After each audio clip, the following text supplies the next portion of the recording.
మన తోడుగా ఆదరణకర్తగా మన అండగా పరిశుద్ధాత్ముడుండగా భయముండునా మన యాత్రలో ధైర్యమిచ్చును ప్రతి కదలికలో భయముండునా మన యాత్రలో ధైర్యమిచ్చును ప్రతి కదలికలో పరిశుద్ధాత్మ అగ్ని అభిషేకము శక్తినిచ్చే అస్త్రము పరిశుద్ధాత్మ అగ్ని అభిషేకము నూతన జీవన ఆరంభము. దేవుని నామానికి మహిమ కలుగును గాక. కృపయు సమాధానం మన పట్ల విస్తరించబడును గాక. ప్రియులారా, మీ అందరు బాగున్నారు కదా? మీ అందరి క్షేమం కొరకు మేము మా సంఘం అంతా కలిసి ప్రార్థన చేస్తున్నాము. సో కాబట్టి తేజోమేడు చర్చ్ మినిస్ట్రీ మీ కొరకు ఎంతగా ప్రార్థన చేస్తుంది. నేను సైతం కూడా ప్రార్థన చేస్తున్నాం. ప్రియమైన మనం గమనించండి, ఈరోజు వాక్య భాగం దేవుడు మనతో మాట్లాడుతున్నాడు. మనం ప్రార్థన చేసుకుందాము. అందరూ కళ్ళు మూసుకోండి. ప్రేమగల తండ్రి, కృపగల దేవానికి వందనాలు. అవును ప్రభా, నీ ఎంత కృప గొప్పది నాయనా. నీ కృప భూమి కంటే ఆకాశం కన్నా ఉన్నతంగా లేదు మా పట్ల ప్రభా. అవునైనా మేము నిర్మించబడ్డ రీతి మీకు తెలుసు నాయనా. మాతో మాట్లాడమయ్యా, సంరక్షించిన బలపరిచి కాపాడు. నేను కాదు ప్రభా, నువ్వు మాట్లాడు, అద్భుతాలు జరిగించము, ఆశ్చర్య మార్గాలు జరిగించి మహిమను పొందుము నాయనా. చేసిన ప్రతి మేలు ప్రతి ప్రకారంకి వందనాలు తెలియజేస్తున్నాము. అవును తండ్రి, మా తేజమడి చర్చ్ మినిస్ట్రీ సంఘ బిడ్డలందరినీ జ్ఞాపకం చేసుకో తండ్రి. ప్రత్యేకంగా మా యొక్క టీవీ ప్రేక్షకులందరినీ జ్ఞాపకం చేసుకో ప్రభా. నువ్వు మాతో మాట్లాడి మా ప్రాణం తెప్పరిలా చేసి మమ్మల్ని ఇంకా బలపరిచి ఆత్మను రక్షించి ఆత్మల ప్రభావ పట్టబట్టకును, ఆత్మీయంగా ఎదుగుటకును, ఆత్మీయంగా మనోన్నతం తెరవబట్టకును నీ వాక్కును విడుదల చేయమని యేసయ్య బతిమలాడి వేడుకుంటున్నాం తండ్రి. ఆమేన్, ఆమేన్, ఆమేన్. ప్రియా దేవులారా, ఈరోజు వాక్యాంశ భాగం ఏంటంటే నిరీక్షణ. ప్రియ దేవులారా, ఎట్టి నిరీక్షణ మన జీవితంలో ఎంత ప్రాముఖ్యమైనదో మరొకసారి మీకు నేను జ్ఞాపకం చేస్తున్నాను. నిరీక్షణ అంటే ఏమిటి దేవులారా? ఇక్కడ వాక్యం సెలవిస్తుంది. ఇక్కడ కీర్తనలో 42వ అధ్యాయము 11వ వచనమును చూడండి. అక్కడ, నా ప్రాణమా నీవేలా కృంగి ఉన్నావు, నాలో నీవేలా తొందరపడుచున్నావు, దేవుని యందు నిరీక్షణ ఉంచుము, ఆయన రక్షణకర్త, నా దేవుడే, నేను ఇంకను నేను ఆయన స్తుతించెదను. హల్లెలూయా. ఎంత చక్కని మాట చూసారు దేవుని. గమనించండి, వాస్తవంగా చెప్పాలంటే ప్రియ దేవులారా, ఎప్పుడు నువ్వు నిరీక్షణ కోల్పోతావంటే దేవులారా, నీ ప్రాణము సొమ్మసిల్లిపోయినప్పుడు. భయంకరమైన పరిస్థితి దేవుని బిడ్డ. చూడు ఒక్కసారి, నీ ప్రాణము ఎంత సొమ్మసిల్లిపోయింది. ఈ సమస్యల చేత విసిగిపోయి, ఈ శోధనలలో భయంకరమైన పరిస్థితుల్లో ఉండిపోయి, ఈ అంధకార మంత్రశక్తులతో పీడించబడి ఈ భయంకరమైన స్థితిలో నువ్వు ఉన్నావు. కానీ ఈరోజు నీకొక శుభవార్త. దేవుని యొక్క వాక్కు నీ దగ్గరికి వస్తూ ఉన్నది. నీ ప్రాణము తెప్పరిల్ల చేయటకే, నీ ప్రాణము బలపరచుటకే, నీ ప్రాణము కాపాడబోట కొరకే, నీ ప్రాణము వర్ధిల్లుట కొరకే, నీ ప్రాణమును దేవుడు మరి ఉన్నతంగా బలపరచుట కొరకే దేవుని యొక్క వాక్కు విడుదలవుతున్నది. నిరీక్షణ కోల్పోయావా? వద్దు దేని బిడ్డ, దేవుడు ఉన్నాడు. నీ ప్రాణమును ఆయన విడిచిపెట్టే దేవుడు కాదు. నీ ప్రాణమును ఆయన సమాధిలో వదిలిపెట్టే దేవుడు కాదు. నిజంగా నీ కొన్ని పరిస్థితులు చూసినప్పుడు సాతాను ఏం చేస్తూ ఉంటుందంటే, అనేక పరిస్థితులను నీ ముందు చుట్టుముడుతూ ఉంటుంది. చుట్టుముట్టినప్పుడు అనేకమైన సమస్యలు తెచ్చినప్పుడు ఏం జరుగుతుందంటే, నీ ప్రాణము నీలో తొందరపడుతూ ఉంటుంది. అవును, పిచ్చి పిచ్చి కలలు పడ్డప్పుడు నీ యొక్క ప్రాణము సొమ్మసిల్లిపోతూ ఉంటుంది. అవును, ఏదైనా వినరాని మాట విన్నప్పుడు నీ ప్రాణము సొమ్మసిల్లిపోతూ ఉంటుంది. ఏది చూడరానిది చూడినప్పుడు నీ ప్రాణము సొమ్మసిల్లిపోతూ ఉంటుంది. ఏదైనా జరిగినప్పుడు నీ ప్రాణము నీలో తొందరపడుతూ ఉంటుంది. అందుకే ఏమంటున్నాను ఇక్కడ, నా ప్రాణమా నీవేలా కృంగి ఉన్నావు. చూసారా, ఎంత చక్కని మాట దేవుని బిడ్డ, ఎంత మంచి మాట ప్రభు మాట్లాడుతున్నాడు.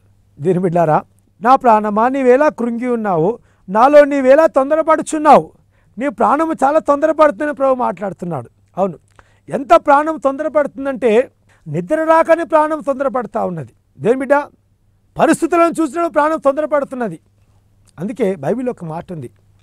ఒక ధనవంతుడు మరి తన లోకమంతా సంపాదిస్తాడు. సంపాదించినప్పుడు ఒక మాట, ఏ మాట అంటే, ఓ ధనవంతుడా, మరి లోకమంతా సంపాదించినవు, చివరికి ఇప్పుడు నీ ప్రాణం అడుగుతున్నారయ్యా, నువ్వేం చేస్తావు అంటున్నాడు. అన్నప్పుడు తన తొందరపడతాడు, తన ప్రాణం అదిరిపోతూ ఉంటుంది, తన ప్రాణం అంతా కూడా గలిబిలి చెందిపోతూ ఉంటుంది. అప్పుడు ఇదేమో గమనించండి, అప్పటి వరకు తనకు తెలియదు ఒక లోకమంతా సంపాదించి చివరికి తన ప్రాణం పడుకున్న ప్రయోజనం ఏంది. ఈరోజు ప్రాణము నిన్ను వదిలిపోయేటట్టుగా జరుగుతూ ఉంది.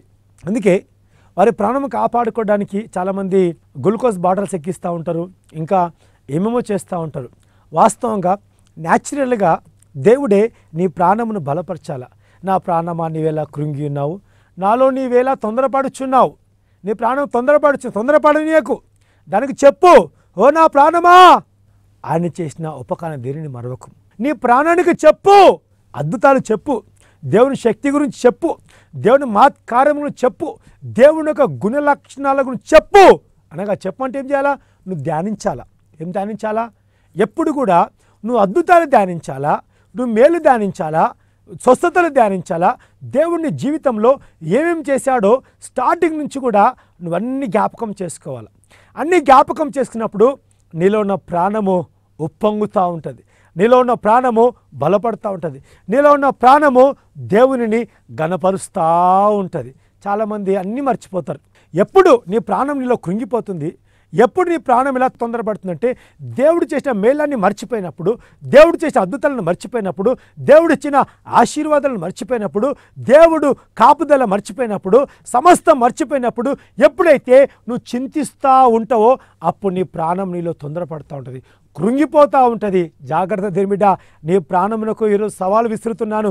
నీ ప్రాణమును జ్ఞాపకం చేయి, అద్భుతాలు జ్ఞాపకం చేయి, ఆశ్చర్యమాత్కరములు సూచక్రియలు, దేవుడు ఎంత గొప్ప దేవుడు, ఎంత శక్తిమంతుడు ఒక్కసారి నువ్వు ధ్యానించము. అప్పుడు నీ ప్రాణం నీలో బలపడుతుంది, అప్పుడు ప్రాణం కాపాడబడుతుంది. దేవుడా, దాని తర్వాత ఏమంటే దేవుని యందు నిరీక్షణ ఉంచుము, ఆయన రక్షణకర్త నా దేవుడైన ఇంకా నువ్వు ఆయనను స్తుతించద్దు. నేను చేయాలండి, ఆయన రక్షణకర్త అని చెప్పు, అనే ప్రాణంతో చెప్పు. దేని బిడ్డ, ఈరోజు నీ ప్రాణం పోవడం సిద్ధంగా ఉంది. నువ్వు అనుకుంటావు, అయ్యో నా ప్రాణం పోతుంది, ప్రాణం ఎక్కడ పోదు, ఎక్కడ పోదు. ఎందుకు? నీ ప్రాణము దేవుని స్తుతించాల, నీ ప్రాణముతో నువ్వు దేవుని స్తుతించాలి. అందుకే భక్తుడు ఏమంటాడంటే, దేవా నువ్వు ఎంతకాలం మౌనంగా ఉంటావు ప్రభా, ఇంకెంతకాలం మౌనంగా ఉంటావు ప్రభా, నేను సమాధిలోనికి దిగిపోవాను వలె ఆగుతున్నాను ప్రభా, పాతాళంలో ఎవడు ప్రభా నీకు స్తుతించేది అంటాడు భక్తుడు. నిజమే, పాతాళంలో దేవుణ్ణి ఎవరు స్తుతించరు. అందుకే దేవుడు కూడా ఏమంటున్నాడు తెలుసా, నేను మృతులకు దేవుడని కాదు. నువ్వేం మాట్లాడుతున్నావు? నేను మృతులకు దేవుడని కాదు, నేను సజీవులకు దేవుడను. ఎంత చక్కని మాట కదా.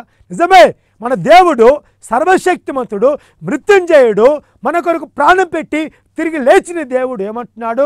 నేను సజీవులకు దేవుడను, మృతులకు దేవుడని కాదంటున్నాడు. అలాంటప్పుడు దేవుడురా, నువ్వు మృతుని వలె ఆలోచిస్తున్నావు, మృత్యుని గురించి భయపడుతున్నావు. భయపడకు. అందుకే కింద ఏమంటుండో తెలుసా? దేవుడు గమనించండి, 1 పేతురు 1వ అధ్యాయము 20వ వచనము 21వ వచనం చదువు చూడండి. అక్కడ ఆయన జగత్ పునాది వేయబడక మునిపే నియమింపబడిన కానీ తన మృతుల నుండి లేపిన తన యొక్క మహిమనిచ్చిన దేవుని యెడల తన ద్వారా విశ్వాసులైన నిమిత్తమే కడువరి కాలమందున తన ప్రత్యక్షపరచబడిన కాగా మీ విశ్వాసమును మీ నిరీక్షణయు దేవునియందు ఉంచినవి. హల్లెలూయా. చూసారా, జగత్ పునాది వేయబడక మునిపే నియమింపబడను కానీ తన మృతుల నుండి లేపిన వాని యొక్క మహిమను దేవుని తన ద్వారా విశ్వాసుల నిమిత్తమే కడువరి కాలమందు కనపరచబడతా ఉంది. చూసారా దేవుని బిడ్డ, గమనించండి. ఇక్కడ నువ్వు అనుకుంటున్నావు, అయ్యో దేవుడు నా గురించి ఏం చేశాడు అనుకుంటావు. కాదు బిడ్డ, ఏమి చేశాడు, ఏం చేయబోతున్నావు కాదు, అన్ని దేవుడు చేశాడు. నువ్వు చేయాల్సింది చేయట్లేదు. నువ్వేం చేయట్లేదు? ఏం చేయట్లేదంటే జగత్తు పునాది వేయబడక ముందే దేవుడు నిర్ణయించాడు. ఏం నిర్ణయించాడు? ఆయన ప్రాణమును పెట్టి తిరిగి లేచిన ఆయన మహిమను ప్రజలకు కనపరుస్తూ ఉన్నాడు. ఈరోజు నీకు కనపరుస్తున్నాడు, ఈరోజు నీకు తెలియపరుస్తున్నాడు. ప్రియా దిర్మిడ, నువ్వు జాగ్రత్త కలిగి ఉండు. ఎందుకంటే కడవరి కాలమందు ఆయన ప్రత్యక్షపరచబడును కాగా మీ విశ్వాసమును మీ నిరీక్షణను దేవునందు ఉంచమంటున్నాడు. ఎట్లుంచాలట? ఇది కడవరి కాలం. ఇది దేవుళ్ళ గమనించండి. ఆ అమర్నాథ్ యొక్క మరి అక్కడ పరిస్థితులలో ఎంత భయంకరమైన పరిస్థితులు దేవుడారా, చాలా బాధ, చాలా వేదన, ఎంతోమంది కుప్పగొలిపోయారు.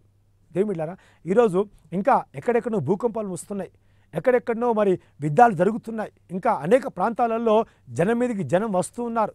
ఎంత భయంకరమైన పరిస్థితులు మనం చూస్తున్నాం మన దేశంలో. దేవుళ్ళ గమనించండి. కాబట్టి అనేకమైన ప్రాంతాల్లో చూస్తూ ఉన్నాం, ఎక్కడ భయంకరమైన పరిస్థితులు, ఎక్కడికి ఒకరినొకరు హత్య చేసుకుంటున్నారు, ఒకరినొకరు చంపుకుంటున్నారు, ఒకరినొకరు దోచుకుంటున్నారు, భయంకరమైన పరిస్థితులు ఎదుర్కొంటున్నారు. కానీ ఇక్కడ ఏమంటున్నాడు, కడవరి కాలమందు ఆయన ప్రత్యక్షపరచబడు మహిమ విశ్వాసమును నిరీక్షను అనేది నిలిచి ఉండాలి. మన నిరీక్షణ నిలిచి ఉండాలి, మన విశ్వాసము అంతం నిలిచి ఉండాలి. దేవుని గమనించండి, మరి చివరి కాలంలో దేవుని గమనించండి, విశ్వాసము, నిరీక్షణ, ప్రేమ ఈ మూడే నిలుస్తాయి. అదే ప్రభు అడుగుతున్నాడు. నీలో ఉన్న ప్రేమ చల్లారిపోయింది అంటాడు, నీలో ఉన్న మొదటి క్రియ మానితీవి అంటాడు. దేవుడా, నీకున్న శక్తి కొంచెం నాకు తెలుసు, అయినప్పటికీ నువ్వు మొదటి క్రియ మానితీవి అంటాడు. ఇది మొదలు జాగ్రత్తగా నీ విశ్వాసము, నిరీక్షణ ఆ దేవుని యందు ఉంచుమని బైబిల్ కింద చక్కగా సెలవిస్తుంది. అదే రీతిగా చూసుకుందాము. 1 పేతురు 1:13 ఎంత చక్కని మాట వచ్చింది అక్కడ. కాబట్టి మీ మనస్సు ఆయన నడుము కట్టుకొని నిబ్బరమైన బుద్ధి గలవారై యేసుక్రీస్తు యొక్క ప్రత్యక్షమైనప్పుడు మీకు కనబడు కృపయు సంపూర్ణతయు నిరీక్షణయు కలిగి ఉండుడి. హల్లెలూయా! ఎంత చక్కని మాట, ఎంత మంచి మాట కదా. ఎందుకంటే కాబట్టి మీ మనసుని నడుము కట్టుకోవాలా అంటే మీ మనసు ఏం చేయాలా, తీసి నడుము కట్టుకోవడం అంటే మీ మనసు చాలా దృఢపరచుకోవాలా, మీ మనసును దిబ్బరం కలిగి ఉండాలా, మీ మనసు చెదరనీయద్దు. ఏమి చూసినా, ఏది సంభవించినా, ఏది జరిగినా మీ మనసును ఏమాత్రం చెదరనీయద్దు. ఎందుకంటే మీ మనసుని నడుమును కట్టుకునుడి క్రీస్తు యేసు యొక్క ప్రత్యక్షమైనప్పుడు మీకు కనబడు కృప విషయమే సంపూర్ణత నిరీక్షణయు కలిగి ఉండమంటున్నాడు. చూసారా ఎంత మంచి మాట కదా. దేవుడు మనకు ప్రత్యక్షమైనప్పుడు మనకేం కలుగుతుందంటే ఆయన కృప మన పట్ల విస్తరించబడుతూ ఉంది. ఆయన కృప ఉన్న తర్వాత నీ ప్రాణం ఎందుకు కృంగిపోతూ ఉంది, ఆయన కృప ఉన్న తర్వాత నీ ప్రాణంలో ఎందుకు తొందరపడతా ఉంది, ఆయన కృప ఉన్న తర్వాత నువ్వు ఎందుకు విడవబడతావు, ఆయన కృప ఉన్న తర్వాత ప్రియా దిల్వరా ఎందుకు నీ జీవితంలో మరి చెదిరిపోతుంటావు. దేవుడా గమనించండి, కృప విషయమే సంపూర్ణ నిరీక్షణ కలిగి ఉండి, కృప విషయమే సంపూర్ణ నిరీక్షణ కలిగి ఉండాలి. చాలామంది జీవితాల్లో కృపను గురించి ధ్యానించరు, కృపను గురించి ఒప్పుకోరు. కృపను గురించి దేవుడా, కృప చాలా శ్రేష్టమైనది, అట్టి కృపను దేవుడికి ఇస్తున్నాడు. నీ జీవితంలో నిరీక్షణ కోల్పోతున్న నువ్వు దేవుడు నీ కృపను ఇస్తున్నాడు. ఆయన కృపను అడుగు, ఆయన కృపలో జాగ్రత్త కలిగి ఉండు. అదే రీతిగా చూసుకుందాము. 1 యోహాను 3:3 ఏం రాయబడిందంటే, ఆయన యందు నిరీక్షణ పెట్టుకొని ప్రతి వాడును ఆయనను పవిత్రుడుగా ఉన్నట్లుగా తన పవిత్రపరచుకోవాలి. చూస్తారా, నిజంగా నువ్వు నిరీక్షణ కలిగి ఉన్నావంటే నువ్వు పవిత్రపరచుకోవాలి. చాలామంది దేవుని చిత్తం, దేవుని చిత్తం, దేవుని చిత్తం. దేవుని చిత్తం ఏమైందో తెలుసా? దేవురా, జారత్వమునకు దూరంగా ఉండాలని దేవుని యొక్క చిత్తం, పాపం వదిలిపెట్టాలని దేవుని చిత్తం. మనం బైబిల్లో చూస్తూ ఉంటాం కదా. మరి చాలామంది రక్తస్రావం గల స్త్రీ వచ్చింది, ప్రభు దగ్గరికి వచ్చినప్పుడు స్వస్థత పొందినప్పుడు, అమ్మా నువ్వు ఇక మీద పాపం చేయకంటాడు. చాలామంది దేవుడు ఏమన్నాడు, పాపం చేయమన్నాడా? పాపం చేయొద్దన్నాడు. ఇక మీద పాపం చేయకండి అని చక్కగా చెప్పాడు. ఇప్పుడు దేవుడినితో అదే మాట్లాడుతున్నాడు. ఏమంటే, కృప విషయమే సంపూర్ణ నిరీక్షణ కలిగి నుండి, కృప విషయమే సంపూర్ణ నిరీక్షణ కలిగి ఉండు. ఇప్పుడే దేవుని యొక్క కృపని పట్ల విస్తరించబడతా ఉంది. నీ కుటుంబంలో దేవుని కృప వస్తూ ఉంది, నీ యావత్తులో దేవుని కృప విస్తరించబడతా ఉంది విషయాన్ని మరొకసారి జ్ఞాపకం చేస్తున్నాను. అదే రీతిగా చూస్తున్నట్టు గమనించండి. సామెతలు 14:32 చక్కగా రాయబడుతుంది కదా. అపాయము రాగా భక్తిహీనుడు నశించును, మరణకాలమందు నీతిమంతుడికి ఆశ్రయము కలుగును. చూసారా, దేవుని కృప నీలో ఉంటే మరణకాలం నువ్వు తప్పించబడతావు. దేవుని బిడ్డ, ఒకవేళ కృప లేకపోతే భక్తిహీనుడి వలె నశించిపోతావు. భక్తిహీనుడికి ఏమర్థమవుతుంది? కృప వానికి భక్తిహీనుడిగా జీవించడమే తెలుసు, అందరికీ ఎగనిస్ట్గా చేయడమే తెలుసు, అందరినీ కుప్పగొల్చాలని తెలుసు, అందరినీ నాశనం చేయాలని తెలుసు, అందరి జీవితాన్ని గలిబి చేయాలని తెలుసు. కానీ కృప కలిగిన వారు ప్రియమైన మరణకాలమందు నీతిమంతుడికి ఆశ్రయము కలుగును. హల్లెలూయా! ఎంత చక్కని మాట, ఎంత మంచి మాట కదా. నిజంగా దేవుడిరా, మరణకాలమందుని కాపాడేది దేవుని ఒక కృప. అదే రీతిగా చూస్తున్నాం మరొకసారి. కీర్తనలు 71:5 ఈ రీతిగా సెలవిస్తూ ఉంది. ఏమంటే, నా ప్రభువా యెహోవా నా నిరీక్షణాస్పదము నీవే, బాల్యము నుండి నాకు ఆశ్రయము నీవే. చూసారా ఎంత చక్కని మాట, ఎంత మంచి మాట మాట్లాడుతున్నాడు. ఈ మాటను పలకగలుగుతున్నావా?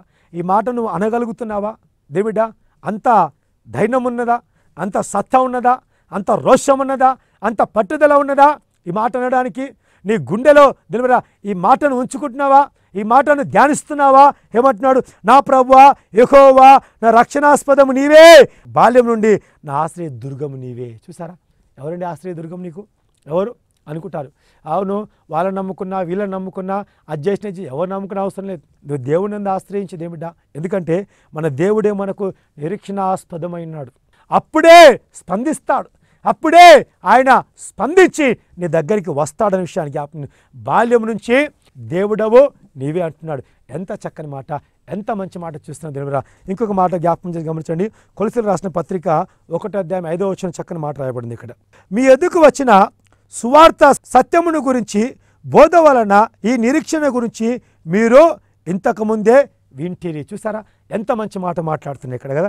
మీ ఎద్దుకు వచ్చిన ఈ సువార్త సత్యమును గురించి బోధ వలన ఈ నిరీక్షణ గురించిన మీరు ఇంతకు ముందుకే విని ఉన్నారు. అయినా నిరీక్షణ కోల్పోయావా? ఓ దేవుని బిడ్డ, జాగ్రత్తగా ఈ యొక్క వాక్యము చేత మళ్ళా సత్యమును గురించి ఆయన్ని జ్ఞాపకం చేస్తున్నారు. ఎందుకంటే ఈ బోధ, ఈ సువార్త వలన ఈ నిరీక్షణ మీరు విని ఉన్నారు కాబట్టి మీ జీవితంలో నిరీక్షణ కలిగి ఉండి నిరీక్షణ కోల్పోవద్దు. నిరీక్షణ చాలా గొప్పది. లేదు కాబట్టి చాలామంది క్రైస్తవ కుటుంబాలలో భయంకరమైన పోరాటాలండి, భయంకరమైన వేదన, భయంకరమైన దుఃఖం, కుటుంబాల్లో సమాధానం లేదు. నీకు నిజంగా సమాధానం కావాలంటే ఈరోజు నిరీక్షణ కలిగి ఉండు. ఈ నిరీక్షణ చాలా గొప్పది. ఎందుకంటే దేవుడా ఈ యొక్క బోధ వలన నీకు తెలియపరచబడతా ఉంది, ఈ యొక్క శుభవార్త వలన నీకు తెలియపరచబడుతుంది, ఈ సత్యం బట్టి తెలియపరచబడుతుంది. కాబట్టి నువ్వు జాగ్రత్త కలిగి ఉండు, నువ్వు మెలకువ కలిగి ఉండు. నీ జీవితంలో నిరీక్షణ కోల్పోయావు, ఇప్పుడు నిరీక్షణ కలిగి ఉండు. ప్రభు నీ జీవితాన్ని దీవించబోతున్నాడు, ఆశీర్వదించబోతున్నాడు, బలపరచబోతున్నాడు, స్థిరపరచబోతున్నాడు. నీ జీవితాన్ని లేవనెత్తబోతున్నాడు. నువ్వు ఏ స్థితిలో ఉన్నావో దేవుడు లేవనెత్తబోతున్నాడు. ఆయన హస్తం నీ దగ్గరికి వస్తున్నది, ఆయనని చూస్తూ ఉన్నాడు. ప్రియమిడ, నీ జీవితాన్ని ఎంతగా ఆయన కనికరించి, ఆయన కటాక్షించి, ఆయన బలపరచబోతున్నాడు. కాబట్టి ఇది మొదలుకొని నువ్వు జాగ్రత్త కలిగి ఉండు. ఒక మాట బైబిల్ ఉంది కదా, శ్రమ వచ్చినప్పుడు తప్పించుకునే మార్గం చూపిస్తారంట, రోగం వచ్చినప్పుడు మరి విడుదల పొందే మార్గం దేవుడు ఇస్తారంట. మరి అదే రీతిగా దీనిలో గమనించండి, పడదొరబడినప్పుడు కూడా లేపబడతామంట. కాబట్టి జాగ్రత్త కలిగిండు, మెలకువ కలిగిండు. మీకా భక్తుడు అంటున్నా కదా, నేను పడిపోయినా తిరిగి లేస్తాను, సాతానా నా మీద అతిశయపడొద్దు, నేను బురద దొక్కినట్లు చితిక దొక్కుతాను అంటున్నాడు. నీతిమంతుడు 7 సార్లు పడిపోయినా తిరిగి లేస్తాడు. నువ్వు భయపడకు, దేవుడు నీకు క్షమిస్తాడు. యేసు రక్తం ప్రతి పాపం నుండి నేను పవిత్రులుగా చేస్తుంది, నీ జీవితాన్ని బాగు చేస్తుంది. దేవాతి దేవుడు నీ జీవితాన్ని ఆశీర్వదించి, బలపరిచి, సంరక్షించి, ఉన్నతంగా దీవించి నిన్ను కాపాడి నడిపించునుగాక. ఆమేన్. దయచేసి అందరు కళ్ళు మూసుకుందాము, ప్రార్థన చేసుకుందాం. ఇలా మీ దగ్గర వాటర్ బాటిల్, అదే ఆయిల్ బాటిల్ దగ్గర పెట్టుకోండి. మీ జీవితాన్ని ప్రభు కనికరించి ఆయన కటాక్షించి నడిపించబోతున్నాడు. రోగములున్న వారు చేతులు పెట్టుకోండి, మీ సమస్యలను చేతులు పెట్టుకోండి. దేవుడు స్వస్థపరచబోతున్నాడు, విడుదలనిపోతున్నాడు. ఆయన శక్తి విడుదల కాబోతుంది. ఇప్పుడే దేవుని ఒక హస్తము గొప్ప గొప్ప కార్యాలు చేయడం చూస్తున్నాడు. ఇప్పుడే దేవుని ఒక కృప మీ దగ్గర విస్తరించబడుతుంది. దేవుని ఒక కృప మీ పైకి వస్తూ ఉంటుంది. అంటే కదా, శాశ్వతమైన ప్రేమతో ప్రేమిస్తానుక విడువకలిన కృప చూపుతాను అంటున్నాడు. కాబట్టి ఆయన కృప బాహుల్యం గల దేవుడు. కాబట్టి అటు కృపను మీకు ఇచ్చి నిరీక్షణ బలపడి స్థిరపరచును గాక. కళ్ళు మూసుకొని ప్రార్థన చేసుకుందాం. ప్రతి కదలికలో పరిశుద్ధాత్మ అగ్ని అభిషేకము, శక్తినిచ్చే అస్త్రము, పరిశుద్ధాత్మ అగ్ని అభిషేకము, నూతన జీవన ఆరంభము. ఓ కృపగల దేవా, దయగల తండ్రికి వందనాలు నాయనా. మరొకసారి కనికరించే దేవా, కటాక్షించిన బలపరచము. మా ప్రియులు ప్రభా నిరీక్షణ కోల్పోయినారు తండ్రి, నిరీక్షణ దయచేయి. అవును ప్రభా, భయంకర పరిస్థితిలో ఉన్నాడు. భక్తిహీనులు మరణమోచనం నశిస్తారు, కానీ నిరీక్షణ గలవారు ఆ మరణం నుంచి తప్పించబడతారు అంటున్నావు ప్రభా. నీకు వందనాలు. కృపయు ఘనత ఇచ్చు దేవుడో ప్రభా, మరొకసారి కనికరించిన కటాక్షించము. రబా కలరబా ఓరియాందలరమా కిరియాలరబౌసకలరబరబా రెకెందిలరౌసకరబా షందలరమందెరెరే లో ఓరకబా షకరమమమమ ఓరియాందలరబా సికిదియరబా షకంఠలరబరబరబ. ఓ హల్లెలూయా, ఓ గ్లోరీ టు గాడ్, హల్లెలూయా. చాలామంది కన్నీరు కారుస్తున్నారు. మీ కన్నీటిని దేవుడు తుడుస్తున్నాడు, మీ కన్నీటిని దేవుడు తుడుస్తున్నాడు. దేని బిడ్డ, భయపడకు. ఓ లార్డ్ జీసస్, ఓ ఎలిజబెత్, ఇదిగో నీ కన్నీరు తుడుస్తున్నాను. నువ్వు నిరీక్షణ కోల్పోయావు, నా యందు నిరీక్షణ కలిగి ఉండి బిడ్డ, నేను ఉన్నతంగా దీవించి ఆశీర్వదించి నా కృపని పట్ల విస్తరించబోతున్నాను. ఓ నా కుమార్తె, ఇదిగో నీకు విరుద్ధంగా వస్తున్న ఏ ఆయుధం వర్ధిలేదు నా కుమార్తె. ఇదిగో నీకు విస్తరిస్తున్న ఈ యొక్క ఏ విధమైన సమస్యలకు వర్ధిలేన కుమార్తె, నా కృప నీతో ఉన్నది. అదే సైన్యముల అధిపతి యెహోవా వాక్కు. రఖోందల రమ షకల రబ రకేందల రఖుల రమాంతేరియా షకల రబ లకుర మాందేరియా షకుల రబ రబ రిబియాందలో రకున రబ సెకెంతర షకుల రబ రబ ఓ లరేందల రమ షకల రబ రబ రబ ఓ రమౌందల రబ సకల రబ రబ షకంతల రబ రబ. గ్రేస్, నువ్వెందుకు అలా కృంగిపోతున్నావు? ఎందుకు నీకు నిద్ర లేక అంతగాను చింతిస్తున్నావు? నా బిడ్డ, ఇదిగో చింతించకు, చింత యావత్తు నా మీద వేయి బిడ్డ. నేను నీ పక్షంగా ఉన్నాను కదా బిడ్డ. ఇదిగో నువ్వు భయపడకు. విరోధన అపవాది గర్జి సింహోలే ఎవరిని మింగుతున్నా వెతుకుతాను తిరుగుతున్నాడు బిడ్డ. గ్రేస్, ఇదిగో నా కృప నీకు తోడుగా ఉన్నది. నువ్వు భయంకర శోధనలో ఉన్నావు, నువ్వు భయపడకు. నీ శోధనలను తీసివేస్తున్నాను, నీ శోధనలని, నీ బాధ తీసివేస్తున్నాను. అవును, నీకెంతో గాయం ఉన్నది, ఆ గాయం నేను మాన్పుతున్నాను బిడ్డ. నువ్వు భయపడకు. నువ్వు ఆర్థిక అప్పుల పాలైపోయావు, నీ అప్పులన్నీ తీర్చబోతున్నాను. ఇది మొదలు అప్పులు చేయకు బిడ్డ. నేను దీవించబోతున్నాను, ఆశీర్వదిస్తున్నాను. ఇదే సైన్యములకు అధిపతి యెహోవాకు లవ షకాందలరబ రెకేదల శకుంతలరమ. ఏ దినకరన్, ఓ నా కుమారుడా దినకరన్, ఇదిగో నీ జీవితం పట్ల నేను ఒక ఆలోచన కలిగి ఉన్నాను, ఒక మంచి ప్రణాళికను, ఒక ఉద్దేశాన్ని కలిగి ఉన్నాను. నా కుమారుడా, నిన్ను ప్రవక్త పిలుపుతో పిలిచి ఉన్నాను. ఇదిగో నిన్ను ఉన్నతంగా వాడుకోబోతున్నాను. అనేక జనములకు, నిన్ను విశ్వాసులకు తండ్రిగా నిన్ను చేయబోతున్నాను. ఆశీర్వాదములకు వారసు నిలబెట్టబోతున్నాను. నీలో ఉన్న ఆశీర్వాదాలు బయలుదేరుతున్నాయి నా కుమారుడా. నువ్వు ఎవరిని ఆశీర్వదిస్తే వారు ఆశీర్వదించబడతారు నా కుమారుడా. ఎవరి పట్ల నువ్వు మేలు పలుకుతే అది మేలు జరుగుతుంది నా కుమారుడా. నీ నోట వాక్కు నుంచున్నాను, ఇదిగో నీకు ప్రవచన వరం ఇచ్చినాను కుమారుడా. ఇది మొదలుకొని నా ఆత్మ నీకు తోడుగా ఉన్నది, నీ నోట నా వాక్కు నుంచున్నాను. భయపడకను కుమారుడా, నా కృప నీకు తోడైనది, నా కృప నా హస్తం నీకు తోడుగా ఉన్నది. భయపడక కుమారుడా. దేశ సైన్యములకు అధిపతి యెహోవాకు లమ షకందలరి లకుంతలరమ రియాతులరమ సికింతలరబ సొకులరమ కియలరబ షకంతలరబ ఓ యందల రేహందలరబ రబరబ. ఓ నా కుమారుడా జాన్, యౌవన ప్రాయంలో ఉన్నావు, వివాహం కాలేదు. నువ్వు భయపడకు నా కుమారుడా. తగిన కాల వివాహం జరగబోతుంది. నువ్వు అనవసరం శోధనలు ఉంటున్నావు, ఆ శోధన నుంచి ప్రభుని విడిపించబోతున్నాడు. నువ్వు తొందరపడకు నా కుమారుడా. వివాహ విషయంలో తొందరపడకు. నిర్ణయ కాలమున నేను సమస్తం జరిగించబోతున్నాను. నా కృపను ఘనతనికి ఇవ్వబోతున్నాను కుమారుడా. వివాహ విషయంలో ఆధారపడకు, నువ్వు తొందరపడకు. దేనిమిలా నువ్వు కనిపెట్టు నా కుమారుడా, నువ్వు కనిపెట్టు. ఇదిగో నీకు ప్రత్యక్షమై నీతో మాట్లాడబోతున్నాను, నీ జీవితాన్ని బాగు చేయబోతున్నాను. ఇదిగో ఏ లోకమాల్యం అంటకుండా, ఏ పాప శాపం అంటకుండా నువ్వు జాగ్రత్త కలిగి ఉన్న కుమారుడా. ఇదిగో నా కృప, నా సన్నిధి, ఇదిగో నీలో ఉన్న బలమైన అభిషేకం నీలో ఉంచుతున్నాను, బలమైన శక్తి నీలో ఉంచుతున్నాను. ఇదే సైన్యములకు అధిపతి యెహోవాకు ఓ రమా షకాందల రమ లెకీదియా రౌఖున మామ లెహెందెలౌ సొకుర బాబా ఓ లా రమాందెరియా లరబరబ సుకుర మాందెరియా షకేతల రబరబరబ ఓ లా రమాందెరియా లరబ. ఓ రాణి, ఓ బిడ్డ, ఇగో నా వైపు చూడు నాకు బిడ్డ. ఇదిగో చూడు, నీ ఉద్యోగంలో భయంకర శ్రమ అనుభవిస్తున్నావు. దేవుడు నిన్ను ఎంతగా నేను దీవించి ఎంతగా ఆశీర్వదించున్నాడు. ఓ నా కుమార్తె, నీ ఉద్యోగంలో శోధనలు తీసేస్తున్నాను, నీకు వస్తున్న శోధనలు నేను తొలగిస్తున్నాను, నీ మీదకి వస్తున్న నిందలను కొట్టివేస్తున్నాను. నీలో నేనున్నాను. లోకములో ఉన్నవాని కంటే నీలో ఉన్నవాడు గొప్పవాడు. మర్చిపోకు కుమార్తె, సత్యం నేను స్వతంత్రులుగా చేస్తున్నది. నువ్వు భయపడకు. నీ కుటుంబంలో నీ భర్త చేత, నీ కుమారుని చేత ఎంతో వేదన ఉంది, ఎంతో బాధ ఉన్నది, ఎంతో దుఃఖం ఉన్నది బిడ్డ. నువ్వు భయపడకు. ఇదిగో నీ ఇంటికి నేను ప్రధాన కాపరిగా నడిపించబోతున్నాను. నువ్వు భయపడకు. నేను దీవించి నేను ఆశీర్వదించబోతున్నాను. నీ జీవితాన్ని నా రెక్కల కింద భద్రపరచబోతున్నాను కుమార్తె. దేశ సైన్యములకు అధిపతి యెహోవాకు లమౌ షకాందలరి లెకేలరబరబ. హెడ్ బాడ్ ఇగో నీ జీవితాన్ని దీవించబోతున్నాను కుమారుడా. హెడ్ బాడ్ ఇగో మనుషుల పట్ల జాలరిగా నేను నిలబెట్టబోతున్నాను. నీకు స్వస్థపరిచే వరములు ఇచ్చి ఉన్నాను. ఇదిగో కోత విస్తారంగా ఉంది, పనివారు కొద్దువై ఉన్నారు. తిరిగి లెగు కుమారుడా. నువ్వు పడిపోయిన స్థితి నుంచి తిరిగి లెగు. ఇదిగో నీ జీవితాన్ని ఇప్పుడే కనికరించి నేను కటాక్షించి నేను బలపరచబోతున్నాను. ఇదిగో నీ విశ్వాసం కర్తయు సైన్యములకు అధిపతి యెహోవా మాట్లాడుతున్నాడు. నీ విశ్వాసం కర్తగా ఉంటున్నాను, నీ విశ్వాసం బలపరచబోతున్నాను, విశ్వాసం అభివృద్ధి చేయబోతున్నాను, నీ విశ్వాసం యొక్క సరిహద్దులు విశాలపరచబోతున్నాను కుమారుడా. ఓ రమా షకాందల రమ లెకియరబ సకలరబరబ లొకురాందెలియర షకలరమ రహోందిరియలరమ కిరియాబ సకలరబరబ ఓ లమౌ షకంతలరబ.